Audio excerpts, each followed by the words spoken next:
Agar sizning nomingizda kvartira bo'lsa yoki ota-onangiz, turmush o'rtog'ingiz, farzandingiz nomida uy-joy bo'lsa, bu videoni oxirigacha ko'rishingiz shart. Chunki bitta beparvolik tufayli odamlar jarima to'layapti. Kommunal qarzlar bo'yicha muammoga tushyapti. Kadastr hujjatlarida xato chiqyapti. Hatto o'z uyini sotmoqchi bo'lgan paytda katta to'siqqa duch kelmoqda. Men bugun sizga oddiy, tushunarli tilda nima o'zgargani, kimlar xavotir olishi kerakligi, kimlar esa tinch bo'lishi mumkinligi va aynan bugundan boshlab nima qilish kerakligini tushuntirib beraman. Videoni hoziroq like bosib qo'ying. Kanalga obuna bo'ling. Chunki bu ma'lumot faqat bitta odamga emas, kvartirasi bor har bir oilaga tegishli. Siz o'zingiz bilmagan bir masala tufayli keyin notarius, kadastr, soliq yoki kommunal idoralar orasida sarson bo'lib yurishingiz mumkin. Avvallari ko'pchilik kvartira masalasiga juda oddiy qarardi. Kadastr hujjati bor, oldi-sotdi shartnomasi bor, demak hammasi joyida deb o'ylardi. Uyda kim yashayotgani, kim ro'yxatda turgani, kommunal qarzlar kimning nomida ekani, xonadon ichida devor buzilganmi yoki balkon yopilganmi? Bular ko'p hollarda jiddiy tekshirilmas edi. Odamlar kvartirani yillar davomida ishlatib kelaverardi. Faqat sotish, meros qilish, garovga qo'yish yoki kredit olish kerak bo'lganda muammolar yuzaga chiqardi.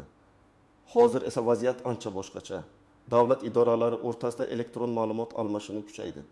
Kadastr, soliq, notarius, kommunal tashkilotlar, mahalla va boshqa tizimlardagi ma'lumotlar bir-biri bilan ko'proq solishtirilmoqda.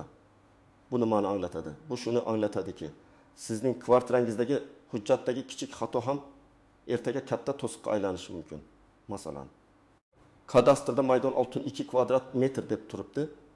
Amalda esa siz balkon qo'shib, oshxonani kengaytirib 6.6 kvadrat metr qilib olgansiz. Yoki kvartira sizning nomingizda, lekin kommunal xizmatlar hali eski egasining nomida turibdi. Yoki otangiz vafot etgan, lekin uy hali ham uning nomida qolgan, meros rasmiylashtirilmagan. Bularning barchasi keyinchalik huquqiy muammoga olib kelishi mumkin. Men amaliyotda eng ko'p ko'radigan holat shuki, odamlar kvartirasini sotmoqchi bo'ladi. Xaridor topiladi, narx kelishiladi, xat zakalati ham olinadi. Ko'liq qarzga borilganda aniqlanadi. Soliq qarzi bor, kommunal qarz bor, kadastr ma'lumoti nomuvofiqlik bor. Meros hujjati yakunlanmagan yoki uyda ro'yxatda turgan shaxs masalasi hal qilinmagan. Natijada bitim to'xtaydi. Xaridor fikridan qaytadi. Sotuvchi esa asab, vaqt va pul yo'qotadi. Birinchi muhim masala. Kvartira sizning nomingizda bo'lishi bir narsani anglatadi, lekin barcha hujjatlar toza degani emas. Mulk huquqi bor, ammo mulk bilan bog'liq majburiyatlar ham bor. Siz kvartira egasi sifatida mol-mulk solig'i, yer solig'i bo'lsa, kommunal to'lovlar, umumiy uy ta'miri, boshqaruv kompaniyasi yoki shirkat to'lovlari, kadastrdagi to'g'ri ma'lumotlar uchun javobgar bo'lasiz. Masalan, Toshkent shahrida yashovchi bir fuqaro 2019-yilda kvartira sotib olgan. Oldi-sotdi shartnomasi rasmiy, kadastr bor. Hammasi yaxshi ko'ringan, lekin kommunal xizmatlar eski egasi nomida qolgan. U 5 yil davomida gaz, elektr, suv uchun to'lov qilib yurgan. Lekin ayrim qarzdorliklar eski hisob raqamlarida yig'ilib qolgan. 2024 yilda u kvartirani sotmoqchi bo'lganda qarz masalasi chiqib, bitim kechikkan. Qarzdorlik katta bo'lmagan, masalan 20.200.000 so'm atrofida bo'lgan. Lekin hujjatlarni tozalash uchun bir necha idoraga borishga majbur bo'lgan. Demak, gap faqat pulda emas, vaqt va asabda ham. Ikkinchi muhim masala, kvartirada noqonuniy qayta qurish bo'lsa, bu ham xavf. Ko'pchilik men o'z o'yimda devorni buzsam nima bo'pti deb o'ylaydi. Lekin ko'p qavatli uyda har bir devor oddiy devor emas. Ayrim devorlar yuk ko'taruvchi bo'ladi. Ventilyatsiya yo'li, gaz quvuri, issiqlik tizimi, umumiy kommunikatsiya tarmoqlari bor. Agar siz ruxsatsiz balkon qo'shgan bo'lsangiz, oshxonani boshqa joyga ko'chirgan bo'lsangiz, sanuzelni kengaytirgan bo'lsangiz yoki umumiy yo'lakdan joy qo'shib olgan bo'lsangiz, bu keyinchalik kadastr va texnik tekshiruvda muammo bo'lishi mumkin. Oddiy misol, 3 xonali kvartirada egasi zal bilan oshxona orasidagi devorni olib tashlagan. Ko'rinishi chiroyli zamonaviy studiya bo'lgan, lekin keyin aniqlansa, devorning bir qismi yuk ko'taruvchi konstruksiyaga tegishli bo'lgan. Bunday holatda egadan qayta tiklash, loyiha hujjatini rasmiylashtirish yoki ekspertiza xulosasi olish talab qilinishi mumkin. Agar uy sotilayotgan bo'lsa, xaridor bunday tavakkalchilikni ko'rib narxni tushiradi yoki umuman olmaydi. Uchinchi masala, ro'yxatda turgan shaxslar. Kvartira sizning nomingizda bo'lishi mumkin, lekin unda boshqa odamlar doimiy ro'yxatda turgan bo'lishi mumkin. Masalan, sobiq turmush o'rtog'i, uzoq qarindosh, eski egasining oila a'zosi yoki chet elga ketgan aka. Sotish paytida xaridor odatda kvartirada hech kim ro'yxatda qolmasligini xohlaydi. Agar ro'yxatdan chiqarish masalasi oldindan hal qilinmagan bo'lsa, bu juda katta muammoga aylanadi. Men ko'p ko'rgan holat. Odam 10 yil oldin kvartira sotib olgan, lekin eski egasining o'g'li ro'yxatdan chiqmagan. O'sha o'g'il Rossiyaga ketgan, aloqaga chiqmaydi. Yangi egasi esa keyin uyini sotmoqchi bo'lganda xaridori ro'yxatda begona odam bor ekan, men olmayman deydi. Huquqiy yo'l bilan hal qilish mumkin, lekin bu vaqt talab qiladi. Shuning uchun ro'yxat masalasini bugun tekshirish kerak. Eng avvalo, kvartirani yaqin orada sotmoqchi bo'lganlar xavotir olishi kerak. Siz hali xaridor topilganda hujjatlarni ko'raman demang. Bu eng katta xato. Hujjatni sotuvdan oldin tayyorlash kerak. Chunki xaridor kutib turmaydi. Bugun bozorda tanlov ko'p. Agar sizning kvartirangizda bitta muammo chiqsa, xaridor boshqa uyga ketadi. Ikkinchi guruh, meros orqali uy olganlar. Agar ota yoki ona vafot etgan bo'lsa, kvartira hali ham ularning nomida turgan bo'lsa, biz baribir shu uyda yashayapmiz deb yurish xavfli. Meros o'z vaqtida rasmiylashtirilmasa, keyin merosxo'rlar soni ko'payadi. Kimdir chet elda bo'ladi, kimdir rozi bo'lmaydi, kimdir ulush talab qiladi. Bir xonadon atrofida aka-uka, opa-singil yillar davomida tortishib yurishi mumkin. Shuning uchun meros hujjatini cho'zmaslik kerak. Uchinchi guruh, ipoteka. Kredit yoki garov bilan bog'liq kvartiralar. Agar kvartira bank garovida bo'lsa, uni sotish, boshqa odamga o'tkazish yoki ayrim harakatlarni qilish uchun bank roziligi kerak bo'ladi. Ba'zi odamlar kreditni yopgan bo'ladi, lekin garov taqiqi reyestrdan olib tashlanmagan bo'ladi. Natijada hujjatda kvartira hali ham cheklovda ko'rinadi. Bu esa notarial bitimni to'xtatishi mumkin. 4-guruh, yangi qurilgan uylardan kvartira olganlar. Quruvchi kompaniyadan kvartira olganda faqat shartnoma bilan cheklanib qolmaslik kerak. Uy foydalanishga topshirilganmi, kadastr rasmiylashganmi, sizning mulk huquqingiz davlat ro'yxatidan o'tganmi? Bularni aniq tekshiring. Ayrim odamlar yangi uyga ko'chib kirgan, remont qilgan, yashayapti, lekin mulk huquqi oxirigacha rasmiy emas. Bu juda xavfli. Agar kvartira sizning nomingizda davlat ro'yxatidan o'tgan bo'lsa, kadastr hujjatlar to'g'ri bo'lsa, soliq va kommunal qarzlar yo'q bo'lsa, uyda faqat siz rozilik bergan shaxslar ro'yxatda turgan bo'lsa, noqonuniy qayta qurish qilinmagan bo'lsa, demak siz nisbatan tinch bo'lishingiz mumkin. Lekin bu baribir tekshiruv kerak emas degani emas. Men har bir mulkdorga yiliga kamida bir marta o'z kvartirasi bo'yicha ma'lumotlarni tekshirishni tavsiya qilaman. Masalan, siz har oy elektr va suv pulini to'laysiz. Lekin bir kuni qarasangiz, hisoblagich ko'rsatkichi noto'g'ri kiritilgan yoki eski qarz qo'shilib qolgan bo'lishi mumkin. Yoki soliq organida mol mulk solig'i bo'yicha noto'g'ri hisob-kitob chiqishi mumkin. Buni vaqtida ko'rsangiz. Tuzatish oson. Yillar o'tib ketgandan keyin esa hujjat yig'ish, ariza yozish, eski kvitansiyalarni topish qiyinlashadi. Endi ko'pchilik e'tibor bermaydigan nozik jihatlarga o'tamiz. Birinchi nozik masala. Kvartira er-xotin nikoh davrida olingan bo'lsa, hujjatda faqat bir kishining nomi yozilgan bo'lsa ham, u umumiy mulk bo'lishi mumkin. Bu degani, sotish paytida turmush o'rtog'ining roziligi talab qilinishi mumkin.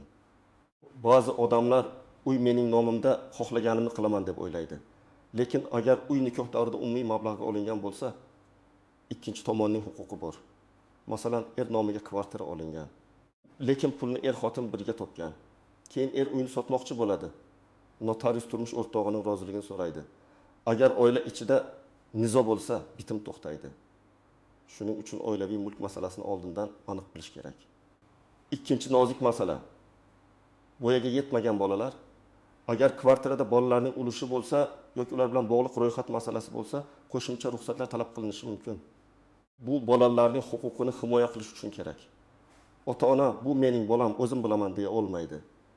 Davlat voyaga yetmaganlarning uy-joy huquqini alohida himoya qiladi. Shuning uchun bunday xonadonlarni sotish jarayonida ehtiyotkorlik zarur. Uchinchi nozik masala. Qarindoshlar o'rtasidagi og'zaki kelishuvlar. Juda ko'p oilalarda bu uy katta akamga, bu uy ukamga degan gaplar bo'ladi. Lekin hujjatda boshqa narsa yozilgan bo'ladi. Huquqiy masalada og'zaki gap emas, rasmiy hujjat ishlaydi. Bugun hamma rozi bo'lishi mumkin, lekin ertaga meros ajrim, qarz, kasallik yoki boshqa sabab bilan vaziyat o'zgaradi. Shuning uchun mulk bo'yicha har qanday muhim kelishuvni rasmiylashtirish kerak. 4-nozik masala ijara. Agar siz kvartirani ijaraga bergan bo'lsangiz, shartnomasiz ishlamang. Tanish odam yaxshi bo'la. Qarindoshning tanishi degan gaplar sizni himoya qilmaydi. Ijarachi kommunal to'lovlarni to'lamasligi, uyini shikastlashi, boshqa odamlarni yashatishi yoki ro'yxat masalasida muammo tug'dirishi mumkin. Shartnomada to'lov miqdori, muddat, kommunal xizmatlar, depozit, uyni topshirish holda aniq yozilishi kerak. 5-nozik masala umumiy uy mulki. Ko'p qavatli uyda siz faqat kvartirangiz egasi emassiz, balki umumiy joylar bilan ham bog'liqsiz. Tom, podval, lift, zinapoya, yo'lak, tashqi davorlar, muhandislik tarmoqlari umumiy mulk hisoblanadi. Agar uyda boshqaruv kompaniyasi yoki shirkat bo'lsa, to'lovlar va qarorlar bevosita sizga ta'sir qiladi. Masalan, lift ta'mir uchun yig'im bo'lsa, siz men 1-qavatda yashayman, to'lamayman deb osonlikcha chetlab o'ta olmaysiz. Bunday masalalar uy boshqaruvi qoidalariga bog'liq. Endi eng muhim qism bugun nima qilish kerak? Men sizga bosqichma-bosqich aytaman. 1-qadam, kadastr hujjatlaringizni tekshiring. Kvartira kimning nomida, umumiy maydon qancha, xona soni qanday, manzil to'g'ri yozilganmi, cheklov yoki taqiq bormi, shularni ko'ring. Buni davlat xizmatlari markazi orqali, kadastr organlari orqali yoki mavjud elektron xizmatlar orqali tekshirish mumkin. Agar sizda eski qog'oz hujjat bo'lsa, uni elektron ma'lumotlar bilan solishtiring. 2-qadam, soliq qarzini tekshiring. Mol-mulk solig'i bo'yicha qarzingiz bor yo'qligini aniqlang. Ba'zan odam kichik summa deb e'tibor bermaydi, lekin vaqt o'tib penga qo'shilishi mumkin. Agar qarz chiqsa, avval hisob-kitobni tekshiring, keyin to'lang. Agar noto'g'ri hisoblangan deb o'ylasangiz, soliq organiga ariza bilan murojaat qiling. 3-qadam, kommunal xizmatlarni tartibga keltiring. Elektr, gaz, sovuq suv, issiq suv, isitish, chiqindi, internet, domofon, boshqaruv kompaniyasi yoki shirkat to'lovlarini tekshiring. Hisob raqamlari sizning nomingizdami yoki eski egasining nomidami aniqlang. Agar eski egasi nomida qolgan bo'lsa, hujjatlaringiz bilan tegishli tashkilotga borib qayta rasmiylashtiring. Buning uchun odatda pasport, kadastr hujjati, oldi sotdi shartnomasi yoki mulk huquqini tasdiqlovchi hujjat kerak bo'ladi. 4-qadam, ro'yxatda turgan shaxslarni aniqlang. Kvartirada kimlar doimiy yoki vaqtinchalik ro'yxatda turganini tekshiring. Agar begona yoki allaqachon ko'chib ketgan odamlar bo'lsa, masalani cho'zmang. Ular bilan bog'laning, ro'yxatdan chiqishni so'rang. Agar ixtiyoriy hal bo'lmasa, huquqiy tartibda maslahat oling. 5-qadam, noqonuniy qayta qurish bo'lsa, uni yashirmang. Agar siz devor buzgan, balkon qo'shgan, sanitariya joyini kengaytirgan yoki umumiy joydan foydalanayotgan bo'lsangiz, mutaxassis bilan maslahat qiling. Kadastr muhandisi, loyiha tashkiloti yoki tegishli idora orqali buni qonuniylashtirish mumkinmi? Aniqlang. Eng yomoni, muammoni sotish paytigacha yashirish. Chunki o'sha paytda vaqt juda qimmat bo'ladi. 6-qadam, agar uy meros bo'yicha qolgan bo'lsa, notarsga boring. Merosxo'rlar kim? Muddatlar qanday hujjatlar kerak? Ulushlar qanday bo'ladi? Bularni aniqlang. Odatda vafot etgan shaxsning o'lim guvohnomasi, qarindoshlikni tasdiqlovchi hujjatlar, mulk hujjatlari, merosxo'rlarning pasportlari kerak bo'ladi. Har bir holat alohida ko'riladi. Shuning uchun qo'shnim shunday qilgan ekan deb emas, o'z holatingiz bo'yicha maslahat oling. 7-qadam, agar kvartirani sotmoqchi bo'lsangiz, hujjat papkasini oldindan tayyorlang. Pasport, kadastr hujjati, mulk huquqini tasdiqlovchi hujjat, turmush o'rtog'i roziligi kerak bo'lsa, rozilik, kommunal qarzlar yo'qligi bo'yicha ma'lumotlar, ro'yxatda turgan shaxslar bo'yicha ma'lumot, soliq holati, bank garovi bo'lsa, bankdan ma'lumot. Shunda siz xaridor oldida ishonchli ko'rinasiz va narxni asossiz tushirishlarga yo'l qo'ymaysiz. 8-qadam, hamma murojaatlarni yozma qiling. Agar idoraga borsangiz, faqat og'zaki gap bilan cheklanib qolmang. Ariza topshiring, qabul qilingan raqamni oling. Elektron murojaat bo'lsa, skrinshot yoki javobni saqlang. Ertaga nizo bo'lsa, aynan hujjat sizni himoya qiladi. Menga shunday deyishgandi degan gap huquqiy dalil bo'lmaydi. Yana bitta muhim maslahat, kvartira sotib olayotganda ham shoshilmang. Narx arzon, joy yaxshi, remont zo'r bo'lsa ham hujjatni tekshirmasdan pul bermang. Kadastr ma'lumotini tekshiring. Egasi haqiqatan sotishga haqlimi? Turmush o'rtog'i rozilik kerakmi? Uyda voyaga yetmaganlar ulushi bormi? qarzlar bormi, taqiq yoki garov bormi? Bularni bilmasdan zakalat bermang. Agar zakalat bersangiz ham, albatta yozma kelishuv qiling. Unda summa, muddat. Tomonlarning majburiyati bitim bo'lmasa pul taqdiri aniq yozilsin. Bugungi asosiy fikrim shuki, kvartira faqat yashash joyi emas. Bu katta mol-mulk va katta mas'uliyat. Hujjatlar toza bo'lsa siz xotirjam yashaysiz. Sotmoqchi bo'lsangiz tez sotishingiz mumkin.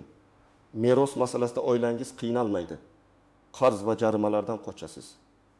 Hujjatlar chalkash bo'lsa, eng noqulay paytda muammo portlab chiqadi.